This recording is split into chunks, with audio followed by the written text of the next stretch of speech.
mga katanungan, nais mo bang paglingkuran ka ng tama ng ating pamahalaan? Alam mo rin ba kung ano ang mga dapat na mga serbisyo na ibibigay ng ating pamahalaan at ng mga namumuno rito?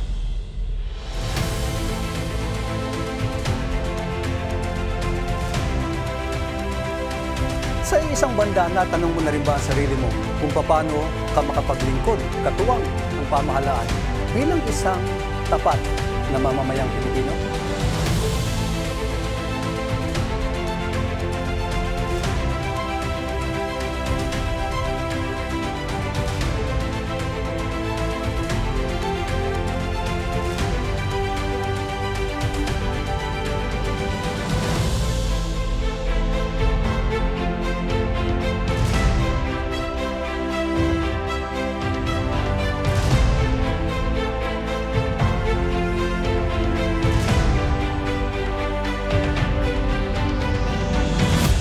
Palagi nating katanungan, ano ba ang mga serbisyo na nais nating matanggap sa ating pamahalaan?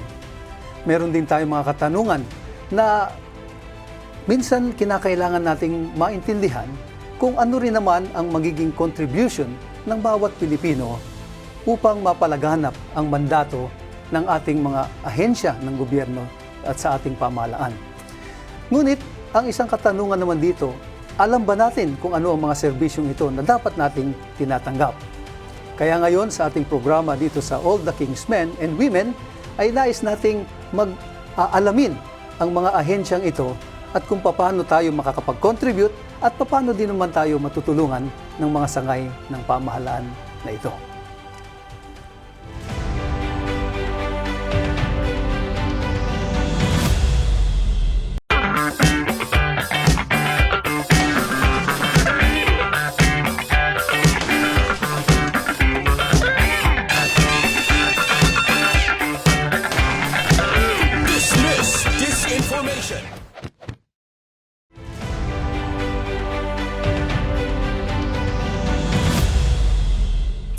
Sa ating episode na ito, nais kong i-introduce ang isang sangay ng pamahalaan o sabihin na lang natin isang ahensya ng pamahalaan na nasa likod ng halos lahat ng mga pangyayari na nakikita natin sa mga media. Kasama na rin dyan ang social media. Pero kapag minsan kung tayo ay nanonood o naroon tayo sa mga social media, ay may mga katanungan tayo. Ito bang mga napapakita rito, napapanood natin, ay makatotohanan ba? O medyo meron itong halo na kasinungalingan? Kaya nga, pag iniisip ko ito, nababalik ako sa isang teksto sa Biblia na makikita sa John 8:32. At itong nasasabi ron, "Then you will know the truth, and the truth will set you free." Kaya ngayon, sa episode na ito, nais kong ipakilala ang isang ahensya na kung saan ating matutunghayan at ating matututunan din naman ang mga bagay-bagay sa atin patungkol sa impluwensya ng media at kung paano naman maiiwasan itong mga tinaguriang mga fake news na naglilipana ngayon. At ang ating mabuting representative mula sa office na ito, na tawag natin ay Presidential Communications Operations Office or PCOO, ay ang kinatawan na si Director Maria Florina Princess Duque, or ang gusto niyang itawag sa kanya ay Pebbles. So, si Director Pebbles ay kasama natin. Siya ay nanggaling sa ang kanyang bachelor's degree ay nakuha niya sa Miriam College at ito ay siya ay isang media strategist. Naging malaki ang kanyang role sa pagtulong sa ating Pangulo nung ang ating Pangulo ay tumatakbo pa bilang isang mayor at naging presidente natin ngayon. So tinatanggap natin sa ating studio, sa ating program ngayon, si Director Pebbles. Salamat po, Welcome Pastor. Hello po. Hello po sa inyong lahat. I'm very blessed to be here and and to be part of all the Kingsmen and women. So, salamat po, Pastor. So, bilang director ng New Media, Apa. at saka yung mga special concerns and projects ng ating Pangulo at lalo na itong office ninyo sa PCOO. Apa. Bakit ba natawag na New Media? Ano ba yung meron sa New Media? Meron bang old media? Apa. Para sa kapakanan ng ating mga manonood. Pastor, ganito po yun. No? We have the traditional media. No? Yep. Those are the TV, radio, print. Those are the traditional media.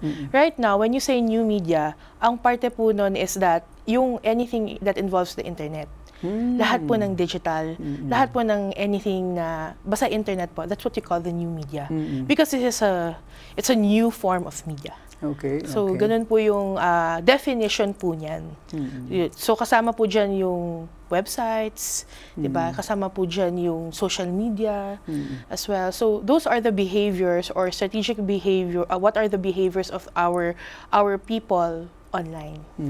So, how this phenomenon, kasi noon naman, nung marami sa ating mga taga, nung kami ay lumalaki, ay puro lang kami television. So, Apa. what triggered this, what triggered this phenomenon na halos lahat ngayon, mga bata ay nariyan na. Kahit nga may television, parang hindi na sila nanonood, nandiyan na sila sa puro new media. Opo. Ganito po yun, no? Nagsimula yan kasi syempre na-introduce ang ating internet. And even before, when siguro sabihin natin, nung mga younger days natin, we have those chat groups like ICU, MIRC, ICQ, diba? And then, nung katapasan ko po nung college, nung time na yon, ang uso nun were Friendster pa, at saka Multiply, diba? So, ganun po yun. No? But later on, no, nakita ng advertising industry na merong potential when you do online marketing, which is, it at the end of the day, it depends on the content. So, and your platform. So, if it's going to be, may mga nagbebenta na ng e-commerce sa Multiply, merong mga nag-i-introduce ng mga bagong mga tao sa Friendster, then later on, Facebook or Mark Zuckerberg happened. So, yun po yun. So talagang, and ngayon, parang wala ng taong walang social media accounts. Yes po, opo, totoo po Whether yun. that is Facebook, Instagram, ano po ba yung mga meron na dyan? Marami po, Facebook, Pinterest, ganun. Ang dami pong mga pabago-bago po no, na platform. Pero ang pinakamatagal po ngayon is Facebook. Even Twitter po. Even Twitter, So, yes. iba-iba po kasi yung mga ano nila, yung gamit, yung use nila as social media platform. At first, Facebook po, para lang sa alam ng lahat, there are 100, I think we are, if hindi ako nagkakamali, there are 106 million people, no? I mean, as Filipinos. Population natin. Pero 60 million of them are online. So imagine kung gaano karami yung mga tao. And at the average, every day, 9 hours tayo nagsuspend ng time. Diba? Well, we're all guilty about that because andyan ang cellphone natin, diba? And we have what? Just not one app, but a lot of applications that fits our lifestyle. Whether kaya nga ngayon, minsan kahit yung mga kabataan natin, no, it's very difficult to even get them out of Yes this. po. Totoo po. Minsan gusto mo silang mag-aral, Apo. pero sabihin naman nila, nag-aaral naman po kami with these Yes po. gadgets, digitally, everything. Why are you not picking up your books? Nandito na rin po lahat yun eh.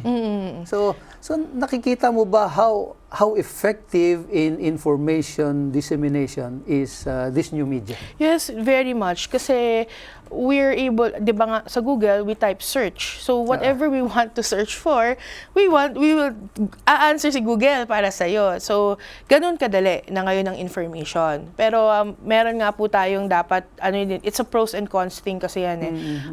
Meron din mga information na dapat has to be verified also. Yes. Kasi sa dami na po ng impormasyon, kahit sino na lang po pwedeng gumawa, kahit sino na lang po pwedeng gumawa ng magandang website, hindi naman natin alam kung valid ba or totoo yung website na yun. So, ganun po yun. So, ngayon, mga tao ay, mga kabataan, anong tawag nila? Mayroon ka bang tanong? Go to Dr. Google. Yes po, totoo po yan. Minsan, kung meron sinabi ang kahit na yung mga professional, may doctor, may lawyer, Opo. everybody, engineers, construction. Let's still consult Yes Dr. po. Dr. Google. Totoo po. Wikipedia, yung mga yan, no? But Nandyan people lahat. doesn't know how the use of Wikipedia kasi ang Wikipedia, it's edited eh. It's edited by other people. They put Okay. information So, but they edit yun. So, kaya Anybody can do that? Yeah. If they find something there that is not coherent or correct? Yeah, they can do that but they have to be an affiliate of Wikipedia. So, ganun po yun. So, sinabi mo ngayon na there are about 60 million out of 106 million Filipinos who are using this new media. Has that, according to them, it helped the president or even any politician in gaining seats or positions in government? You were involved in it. You're involved in it. So, tell us about that relationship with this current administration. Okay, so like this, no, during the time that the campaign, people were, social media basically, it gave us an avenue to express ourselves. It became we have our own media, which is that platform. And so, ever since naman, even in the previous administration, except for President Gloria, people were voicing out their concerns about the country, voicing about their opinions about the country. Everybody was parang dun sila they have public discourses with different people. Now, with the involvement of having it is in a political manner, yes, because ang mga tao ngayon sarili na sila nagre-report kung ano nangyayari sa kanilang mga lugar. Dire-diretso silang they can actually access or they can actually give information straight to the office of the government. So, ang mga tao mismo ngayon ang nagiging citizen journalists. Okay. So that's the reason why we could say that these people can actually pwede silang maghalal ng tao na gusto nila because they're informing the people na ito yung type natin eh. Majority is na yung the way the candidate was presented, doon yung mga tao talaga lumalabas. Now, during the campaign po, I understand that people really wanted to wanted to have change at that time. Yes. And one of the candidates was Mayor Rodrigo Duterte, but he kept on saying to everybody that he doesn't have the money, the machinery to do it. But because people loved him so much and people really believed in him so much, lahat po ng mga talento ng bawat Pilipino, nilabas nila lahat sa social media. And kahit po hindi po taga social media, kahit even grassroots level, they actually did something, no? It's a matter of how to present the president. Kahit lang kartulina lang na nandiyan lang sa isang tabi yan, when somebody snapped a photo of it, it goes to the social media. Diba? So maraming and mga paraan. considering that the president is old enough to even know how to use it. Exactly. Exactly. Everybody jumped into the bandwagon and starting supporting him. Yes, exactly. So, sa tingin ko, yung influence ng media is very strong. Yes, the influence also ng media was very strong. We can't naman say and discredit na yung mga media is not with us or whatever, but they were also, parang people got also intrigued when media was also presenting Mayor Duterte of who he is. Nangyari po yan, nag-spark actually yan nung bagyong yung sa Tacloban, yung bagyong Sa Yolanda. Yolanda. So doon po, and here's a mayor from Davao goes to and brings his 911 request, everything, no? Nagpunta doon, and then all of a sudden somebody snapped a video of him na crying and saying na parang God must have been somewhere, 'di ba? Parang gano'n. So that trended, and people actually started to, like him, love him so much, and then people started to follow this president. No, this mayor, ano ba Davao? Sino ba ang Davao? So, the people of Davao also were very, very proud of their mayor that they voiced out all of their testimonies about the mayor. And then, suddenly, with the kind of a government that we had before, people were urged to parang make him run. And there were a series of, nung time na yun there were a series of na parang ayaw niyang tumakbo, pero yung mga tao parang na-display sila kasi bakit ayaw mo tumakbo, yung mga ganun. And that's actually making sure of the people, if you really want me to run, you support me because I don't have the machinery. So, yun po. To be honest po, nung nag-join ako nung campaign, when I met him for the very first time, a lot of people branded him as, mamamatay tao daw, ganon. But when I saw him, I actually told myself, alam mo, dapat wag ka na lang tumakbo. Kasi I felt like he was like a father. But later on, when I presented to him about social media and all that, he was telling na, I don't know these things, bahala ka na dyan, mga ganun. But I had an encounter, and I would like to share this, okay, because it really fits the show. Yeah. I was having my walk of life, a walk of faith at that time, and I was very, devoted to my Bible and all. Yeah. One of the things that I caught my attention with this mayor was that when he kept on saying that I will bring a God-fearing nation. And then at that time, at that meeting place, it was me and him na lang, and everybody was out. And I asked him straight, Mayor, is it true that you are going to you're going to lead a God-fearing nation? And then right there and then he said, yes, I will. So from that day on, I told myself, I want to be part of that.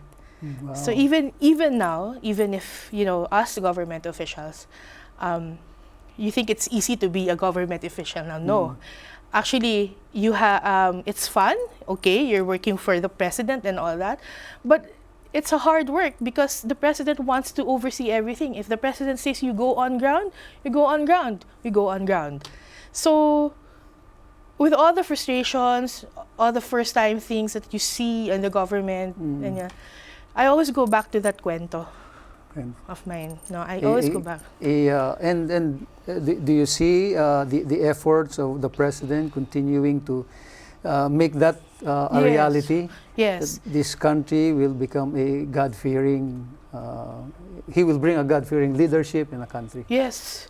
Yes. Wow. And we're making that. And if that's going to be his marching orders, then even I am the only employee, that's what I'm going to do. Now, kasi maraming siyempre when you're already seated as the president, you are concerned not only of your city anymore, but of the whole gamut of problems and concerns. Ngayon, your agency, which is the PCOO, yes, pa, was given mandate to oversee all these projects and communicate. And communicate it to the people, to the community. How does this agency look like in structure? Okay. May mga satellite agencies ba dyan? Apa. Ganito po yun, no? Nung when we entered in the PCOO, Secretary Martin Andanar is the secretary, became the secretary of PCOO. There were many reforms that we had to introduce. Even we at that time we were busy building the agency itself internally, because there are a lot of missing. You know? And if you're a government agency, you have to fully utilize your government media to, di ba, yung mga magagandang mga cameras, as long as, yung mga ganon. Yes, ganito po yun. A secretary, you have your undersecretaries, and you have your assistant secretaries. Apart from your assistant secretaries, you have your bureaus. Yeah. Your general managers, and which is PTV, Radyo Pilipinas, Philippine News Agency, that's PIA, APO, so everything that covers online, on air, on ground, and as well as media. Now, all of these, talagang kinakailangan lahat ng mga reforms. Kinakailangan mag-introduce ng mga trainings mismo. So, unang-una is employee capacity yung ginawa namin dito. Para magkaroon ng, syempre, ma-inspire yung mga empleyado natin na magtrabaho. Yeah, before it was PCOO, di ba iba ang pangalan yan? Yes, before, actually, yung ganito po yun, there were two, one is the spokesman, and then one that was during 1986 ata, during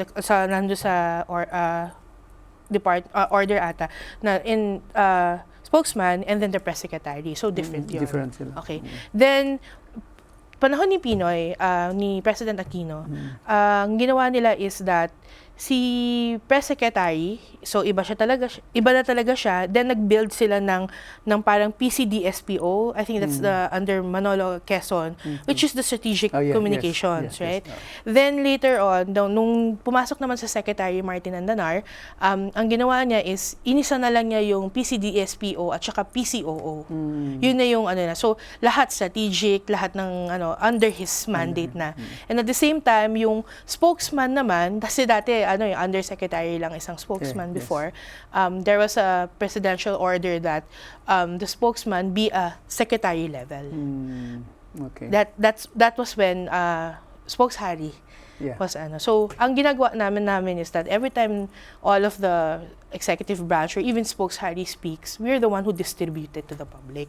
So it's already a full agency. Yes, it's already a full agency. Lahat ng mga kinakailangan in order to get the programs and projects across, even the development of all of these projects are already in one agency. Yes po, lahat po. Grassroots, all covered po. Para iisa lang ang kunyari meron kayong message, talagang uniform lahat. Yes po, yes po. Walang comprehensive po talaga lahat. We have what we call this the comprehensive communication committee. So si CCC. So every time na lang na meron kaming gustong ipa-cover na event or dapat gawa ng storya itong policy ni President Duterte, lahat yan automatic gagawa na ng. Do you have a very specific mandate binigay ni Presidente kay Secretary Martin Andanar para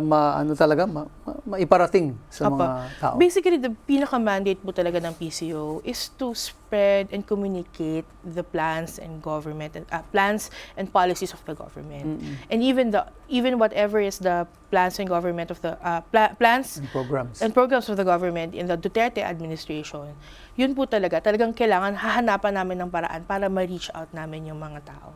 So there are a lot of efforts that we have done actually, but we feel that it's not yet we can't be complacent. Dapat maramdaman lahat. To explain further, sir, for example, we go around the country. We actually speak to our information officers through the PCO net. So this is the development communication. And ini-introduce namin na Secretary Martin along with his team goes talaga to the grassroots and introduce himself there and tell them that, this is a network of us and we want to get the news straight to you.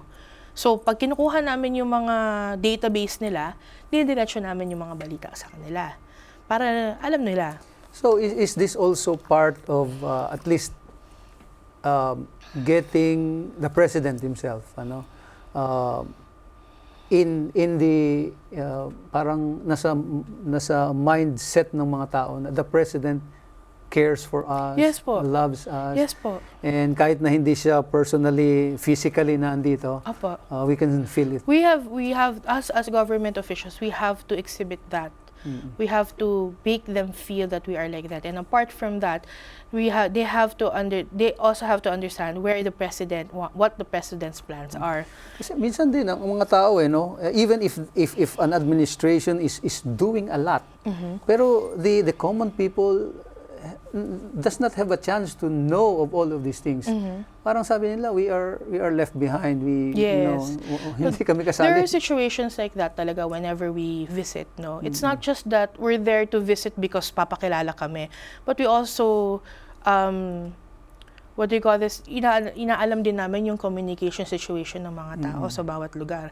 For example, not everyone can have social media. People are still inclined in using the normal phone.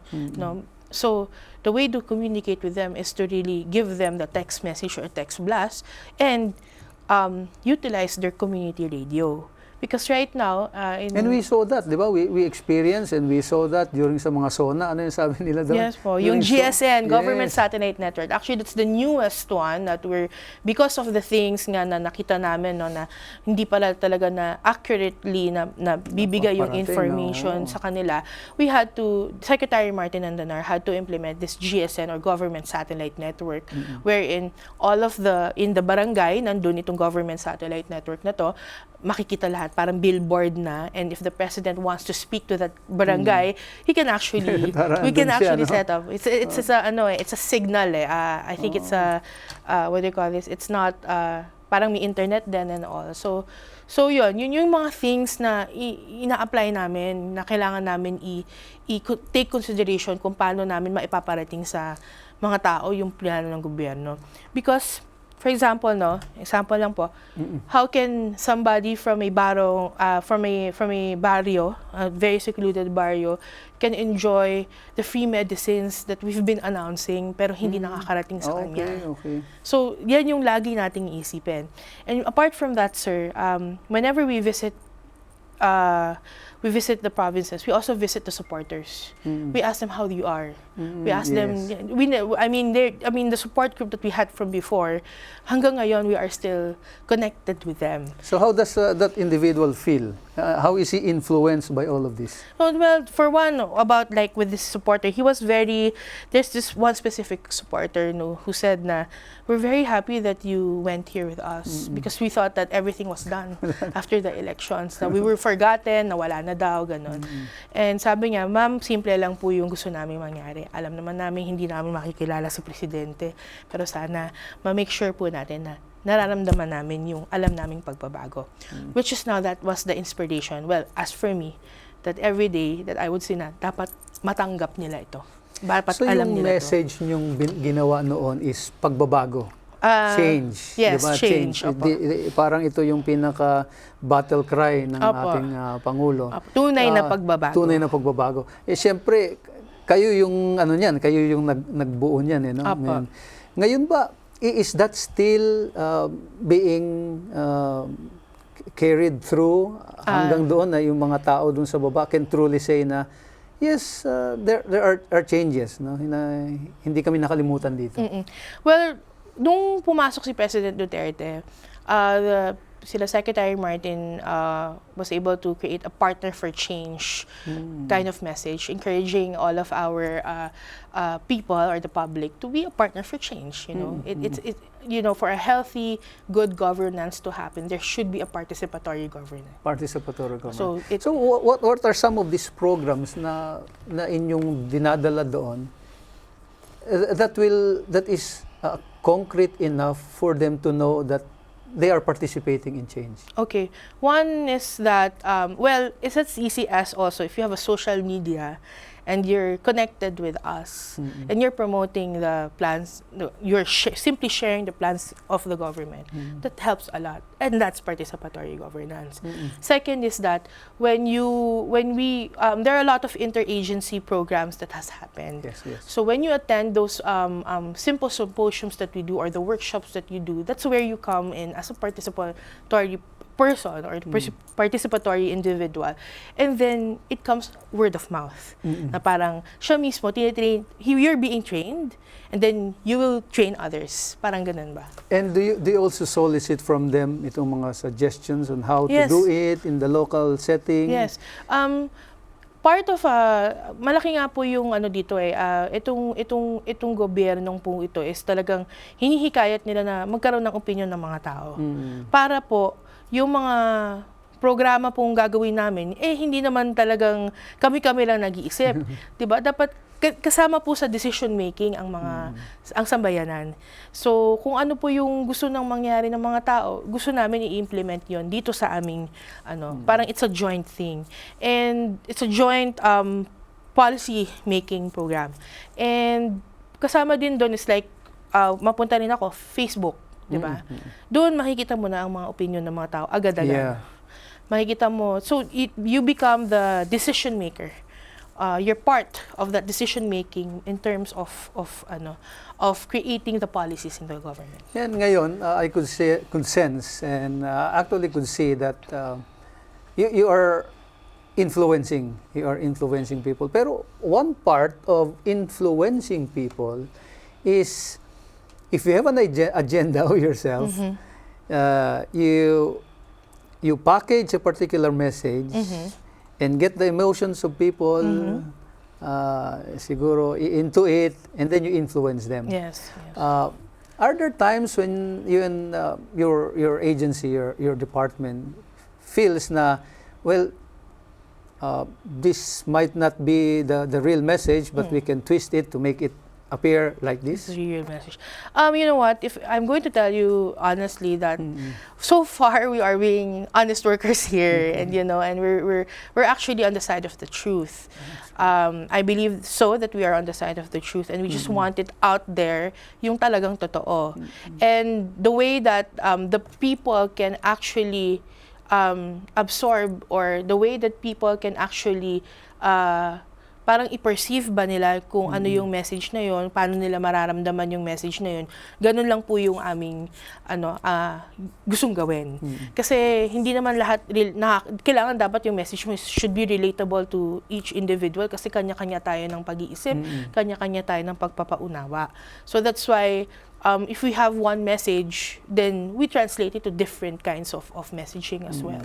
Without distorting the Yes, real without message. distorting talaga the real. We just want the real story out there. So do you think people now are worried or cautious about media and social media? Kasi andyan yung mga fake news. Yes po. Di ba? Ang dami-dami. And what are the criteria for us to naging issue na ito that even reached Congress? Yes po. Di ba? Yes po. Yes po. So ano ba ang maipapayo mo para ang isang tao ay maging tama sa kanyang pag-approach sa media? Social media. Ganito po yun, no? Ano mo, napaka-simple lang. Let's go back to the basics. Research, read. Ganun lang po yun. Social media, don't get into your emotions about social media, because there are a lot of conversations there that people contribute to giving out mga iniisip nila, anong tingin nila sa mga bagay na to. Then, social media shall contribute to your discerning. Because social media should contribute to your decision-making. It's not, it will influence you, but again, at the end of the day, it has to be you. It has to be you. You craft your own message, because based on what you see and what you observe, ito po yung gagawin natin. Ito yung nangyayari. So it must only be contributory. Yes. It should not, you should not swallow it, hook, line, and sinker. Yes. Kasi nabasa mo eh. Opo. Oh, Opo. So, ayun po yung sa tingin ko dapat tayo maging responsible social media sharers. And that's the essence of actually social media. Sometimes kasi we get carried away, no? Sometimes we resort into bashing, you know what I mean? And then hurting others as well. But I know we have the freedom of expression or to express ourselves, but it's not absolute. So this influence could either be good or bad. Bad, yes. You can express yourself and create good or bad. Yes po. So later on, siguro, we will explore some of the programs you have with Yes PCOO. po. Yes po. And everybody will really appreciate kung ano nang ginagawa. Okay. At lahat yan, mga kaibigan, ay ating makikita pagkatapos nitong maikling paalala.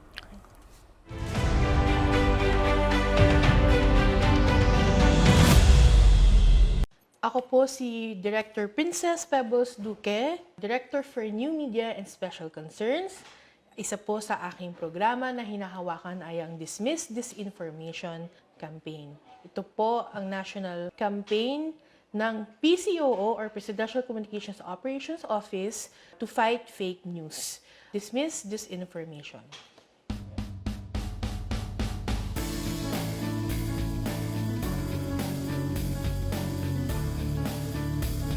Tayo po ay nagpunta sa Carlos P. Garcia School dahil tayo inimbitahan para magbigay ng ating saloobin about the Dismiss Disinformation campaign. It's a good opportunity na ang Carlos P. Garcia High School na mismo ang lumapit sa amin para pumunta doon at magkaroon tayo ng audience sa high school, kasi gusto natin, bata pa lang, alam na nila kung paano mag-dismiss ng disinformation.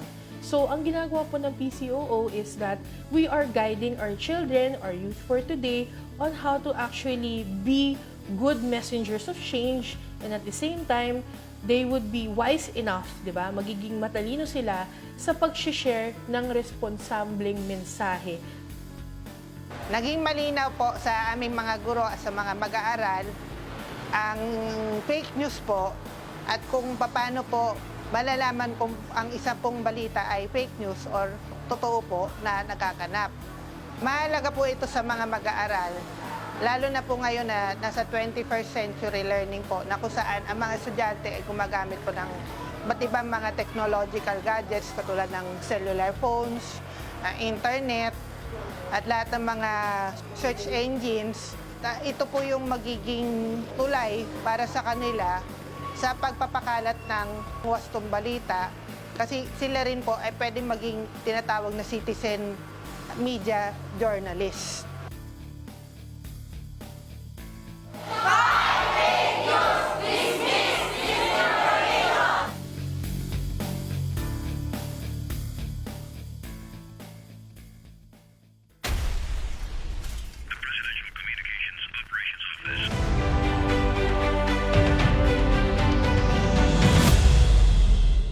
And we are back with Director Pebbles Duque of PCOO.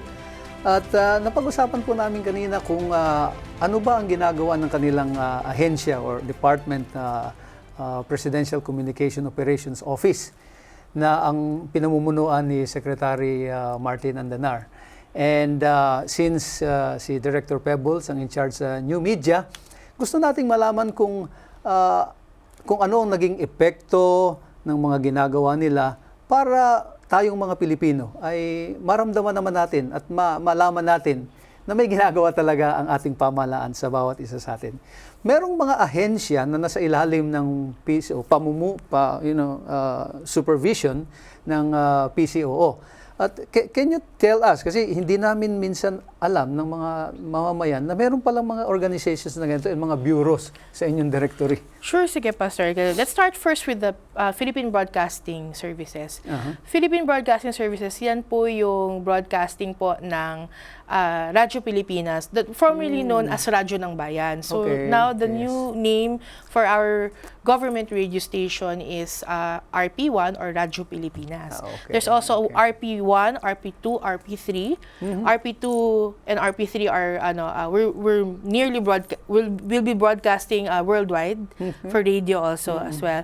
And then may mga bagong FM stations tayo na. When you say worldwide, will this only reach the Filipinos abroad or kahit sino po makaka-pick up nung we have partnerships or affiliations na rin po with other media agencies in other countries. So kaya po talagang yung reach natin pinapalawak po natin. So yan ang PBS. Yes po, yan yung PBS. Any others? And then we have our Bureau of Communication Service. Ito naman yung parang mga internal printings ng mga print, mga tarpaulins, yung mga gano'n na mga OHH na mga bagay for the government. Then we also have the National Printing Office who's responsible for printing yung mga ballots, yung mga ginagamit natin for national mga campaigns natin and all that.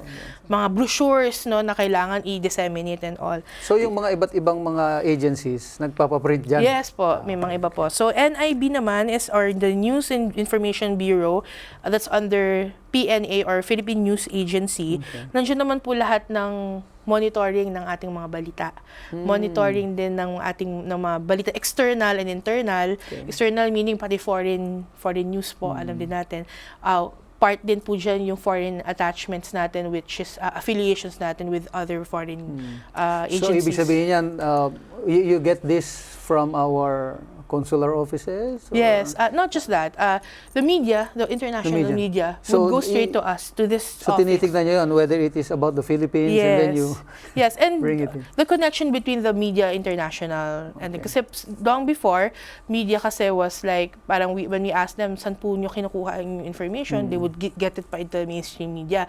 Well, in fact, dapat, it's supposed to be government to government. So kaya po namin tinaguyod uli or talagang in-equip namin yung Philippine News Agency because automatic po talaga dapat sa isang gobyerno, even in other countries, meron po talaga dapat tayong bureau. Meron pong bureau ang bawat isa. So, it's a connection between the Bahrain News Agency, the news agencies of the China, news agencies of different parts of the world. So, ganun po yun. And then we have our Philippine Information Agency. Sila naman po yung responsible sa grassroots. Okay. So, we have around 72 information officers or information spreaded in all regions. If As hindi a ako matter of fact, nagkakamali. parang ayan ang lagi na lumalabas sa PIA. Yes po, PA po. So sila talaga yung information officers namin on ground na they're taking care of all the communication aspects of the government. Pag may darating na official, aasikasuhin nila with all the media and everything. So yan, local media. You know. Then we have our Radio TV Malacanang. Radio TV Malacanang was known to be as the documentation of all the activities of the president. Pero now, ang ginawa namin sa Radio TV Malacanang, hindi lang presidente, buong executive department. Meaning, that's the reason why you actually can watch live streaming Yes. because of the RTVM. So, all of the activities of the president, all of the Kaya nga, documentation. kasi noon akala namin taga-document lang and then you archive it. But now, nakikita na natin sa mga TV na may RTVM. Yes And po. most of the official na binobroadcast ninyo is from RTVM. RTVM, yes. Na hindi na yung... Opo, basta every time it's about Kung the saan-saan. president and every time it's Okay. about the So, executive RTVM. branch, RTVM po, automatic po yan. Yeah. Then next will be the People's Television Channel, which is your PTV. That is your national broadcasting media. So this, if RTVM is mostly all about the president and the executive branch, this one is more of like the whole national event. Lahat. Pati, And even the mga specific na programs kayo dyan eh. yes po. Diba? Mga specific programs like for health, no, Yes, for the yes. OFW. So anything, any programming about the government, nandun po natin pinapasok po yon. And at the same time, PTV, I'm happy to tell you that before, 50,000 watts na po yung PTV ngayon. Ibig sabihin, malaki na yung reach din niya. And then we have already gained a lot of partnerships or MOUs from China, from Korea, para magkaroon tayo ng mga content about mga content like telenovelas, no, meron na. Oh, And we are maganda. happy to know that. Kasi noon, pagka ikaw nag-flip ng mga channels, pag nakita mo, PTV4, ang labo, ang opo. kaya you'll gloss through it. That's true. Move to ano. So Ngayon, okay now it's na, more no? mas na-appreciate na ngayon ng mga tao. And even the ang- production has really gained improved. a lot, improved, yes po. A lot po talaga. Congratulations. So, maraming salamat. Marami po reforms talaga na pinasok talaga si Secretary Martin and the trust and confidence of the President is really with him. Right. And Marami not din- only that, it's because of this that the ratings of the president is also going up. Exact. Yes Because po. You can see people could see the sincerity, yes po. Salamat integrity po. of his Yes. Pronouncement and speeches. Yan. So Yeah. congratulations. I mean, he says the president, he's the complete package. We don't have to actually nabaguhin pa namin siya, no. Yes. He wants it as it is. And kaya nga and people are now very pag meron bang binago, meron bang or iniba sila just to get the president to look like a good person, good no, or yeah. a different person. No, yeah. so what you see is what you get. That's it. That's Okay. it. Any talaga. other organization? Other organizations is like the Apple Production Unit. Apple Production Unit is the one responsible for those security printing, which is your passport. Diba? So yun yung sila po yung nagpe-print ng mga yung mga. So there's a lot of things that happening in PCOO and Yes. marami pang mga Ngayon, one of the issues that I'd like to bring out, which we already told you about, is itong ginawa nyo. Itong ginawa nyo. Can you tell us more about this dismiss disinformation, which actually talks about fake news? Yes po. Okay, First of all, Director. nangyari po itong ating countering fake news or dismiss disinformation when Secretary Martin presented this to a roundtable discussion with the ASEAN countries. Yung mga counterparts niya from the ministries nila doon, nag-agree sila na yes, it is actually a global problem. Fake news is not Okay. just a local Hindi problem. lang It's a global problem. And even the other countries, they are experiencing it. So, Ano ba mga tawag dito? Fake news, false, disinformation, yeah, mga ganon. So, a lot, it affects talaga the people or even yourself or the economics of one country because of disinformation. So talagang lason talaga siya. So then, that's why we've created this kind of campaign, which is the Dismiss Disinformation, which we go around the country. We've already visited around roughly about 10 places and talked to the youth specifically who are very active on the internet. And we all know that because of social media, we have a lot of informations there. But sometimes those information nga po, it either can be verified or unverified. So, but how do you know if it's verified or unverified? So let's start with, how do you define disinformation or fake news? Yes po. As you have placed it.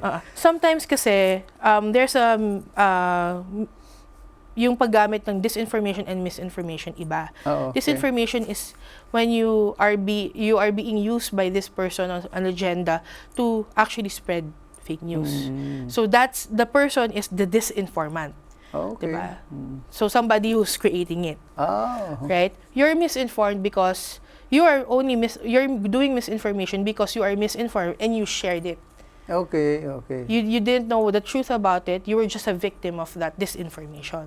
And in return, you share it. Yes, you share it. Okay. And sometimes, and in this kind of, we have a symposium and we make them realize that, you are being used as a medium when you share something. So that's why we have these steps to actually tell them. Can you run us through it? Okay, so when you say to how to dismiss this information, first of all, you have to read carefully. So before sharing anything online, read the entire post first and not just the headline. Because sometimes, because we have clickbaits, right? Yeah. And nakiklickbait na tayo, sinishare na natin agad. We have to go through the article and see what is the content of the article. Ano po Guilty ba tayo dyan. Share agad. Yeah, very. Like agad. Yes, mahirap na, masunog and all. At saka magaling din sila. Magaling din sila kasi ilalagay lang talaga yung headline na makikiliti ka. Ang kanta ito share ko na agad. Bala. Totoo po yun. So, ganun po. Talagang let's be very careful. So, look for mistakes. When reading, look for obvious mistakes like misspelled words, yung mga incoherent thoughts na pa-jump, and then also yung mga what do you call this? Mga photos na questionable. Siyempre, dun pa lang malalaman mo na, fake news na to. By the way, are there people earning from fake news? Some, yes. We could say that some people are really earning from it because one click is what? Livelihood. Diba? I mean, in there pa lang, if you have 1 click, that's 1 peso per click.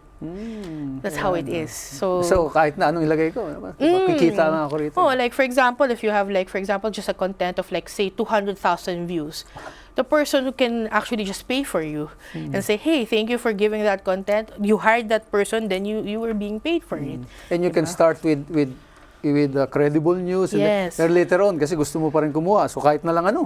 Kahit na lang ano. So, and then because you already have followers, they'll keep on clicking it and sharing and all that. So those things, those are the tricks of the trade when it comes to social media. So look for mistakes. Okay. Verify the social media post. So if you are not sure about the post, you can always search other reliable websites. Katulad po na sabi lang kanina, Google mo. Diba? I-Google mo kung lumabas ba sa mga ibang websites to. I-Google mo kung lumabas ba sa mga news itong news na to. Pero sa division mo, sa section mo, are you already compiling all of these mga we already have actually those sites? mga, and we are actually working with Facebook in terms of these sites na very talaga yung mga for common people like us. Can we access that, or do you give those lists for us na sabi natin when it comes to this? There was a time when a news agency or nag-post din sila noon no? They started it. Yeah. We actually call the attention of the news agency na muna and explain themselves sometimes. We are actually also verifying kung totoo ba talaga itong mga impormasyon na to na sinasabi nila. There's a lot of ways to actually prove whatever is being written out there. For example, I was just a lot of times that the president was being accused of doing EJK killings, and like the numbers are being rammed up. Some news agencies would say that there's already 9,000 deaths of EJK killings, but really, when you go to the PNP, there are deaths under investigation that they added up just to say that it's EJK killings, but it's not.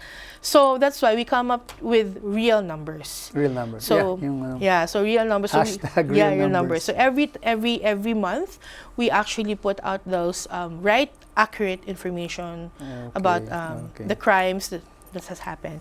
So next step. Browse through the comments, review comments from other readers. Sometimes you can find warnings and counter arguments. So you have your community, right? In Facebook, there is a community, your network.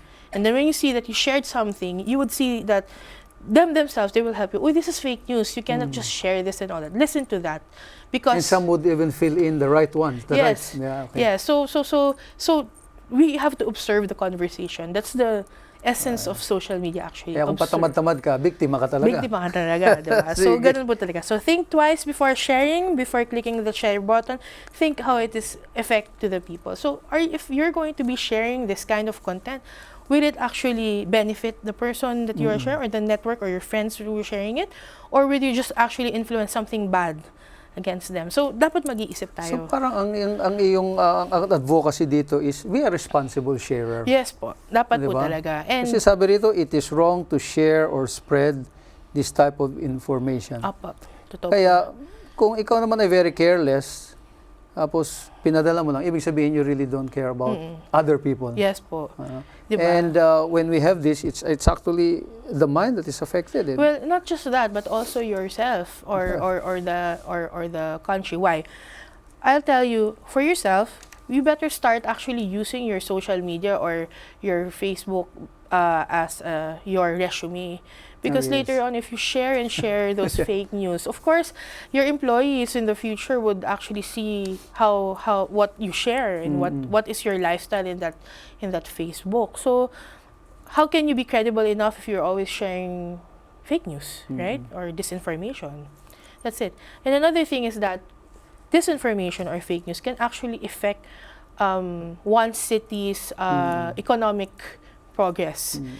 Say, for example, the other day, they were saying, you saw those mga sile, di ba? Yung ano daw, yung mga overpriced daw because of inflation and all that. Yeah. So, those are claims that people got panic talaga na, ganito na ba talaga? If you don't know anything about inflation, talagang you will be a victim of disinformation.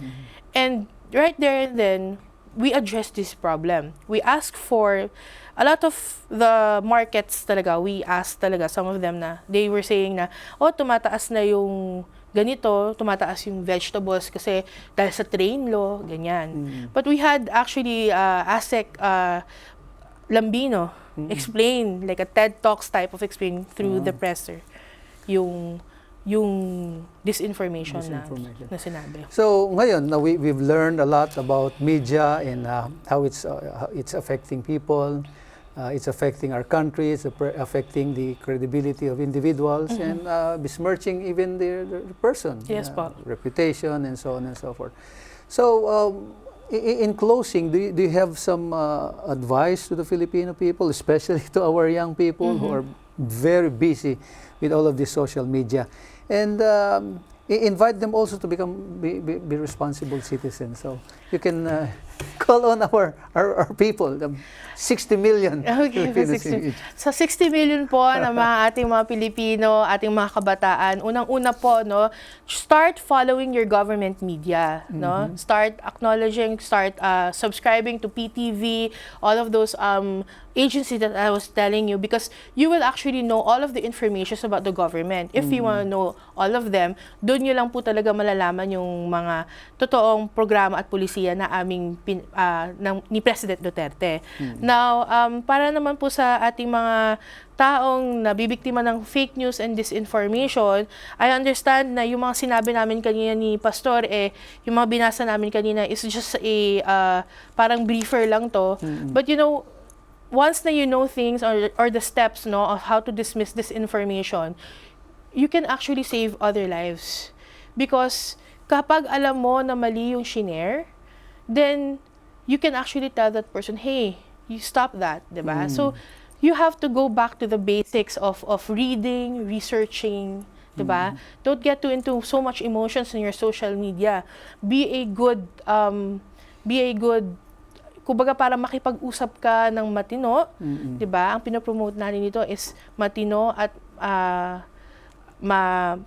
smart na pakikipagtalakayan sa mga tao. And yun, sana maging responsible sharers tayo. Ayan. So, ano yung pwede niyong mai-contribute sa inyong office kung kinakailangan sa mga schools, sa mga churches, sa mga ganyan? And how can we get in touch with you? Sige. First of all, no, may mga contribution po na pwede nyo mangyari. We actually are we're actually encouraging a lot of our viewers or our public to partner with us, we are encouraging participatory governance. So, makipagdiskurso kayo, join the discussion about the government, because really, ang mga tao talaga, even in social media, you are helping us giving your decision making, no, with the policies that we are creating. So sana po maging parte kayo. And apart from that, yung mga churches, no, actually yung mga churches natin, I know for a fact that all of our churches, iisa lang naman ang gusto natin, to serve others, right? To represent God in serving others. Amen. So, mangyayari yan kapag tayo ay alam natin yung mga programa ng gobyerno na magiging makakalahok tayo doon, and we are actually serving yung sole purpose natin, yung to serve our congregation, to serve our church, diba? So, ganun po Of yun. course, when we do this to the least of our brethren, we do it to God Yes as well. po. So, yeah, so thank you very much, Director Pebbles, and we hope that we could invite you in many of the conversations we are doing in the private sector, in churches, faith-based organization. And we thank the PCOO for allowing us this privilege to be with you in your office through Director Pebbles. And you know, Director, meron din kaming public service to public servants like you, and that is to pray for you. oh and for wow, our thank you so government. much. Kailangan namin yung lahat Yes. sa government. Let's pray. Okay po. Panginoong Diyos, Heavenly Father, we thank you for this short time. There are still God-fearing individuals, and many of them now are serving you. And when we serve our country, we serve you, and we know that very well. And I thank you for Director Pebbles Duque, who has given her time here to represent an agency in the Office of the President and the PCOO. And I pray, Heavenly Father, that you will continue to bless her, you will continue to guide her in her career, give her the opportunities that she needs, and more importantly, may she always trust and believe in you as her Father and as our God. And I pray that you will bless each one of us, and thank you for this privilege once again. I pray in Jesus' name. Amen. Amen. Yay. Thank you So, so much. ayan po mga kaibigan, mga taga-subaybay. Muli, salamat sa inyong patuloy na panunood at pagsubaybay sa ating programa dito sa All the King's Men. Ito po si Chaplain June Bautista, nagsasabi that in the end, we are all working and we are all the King's men and women.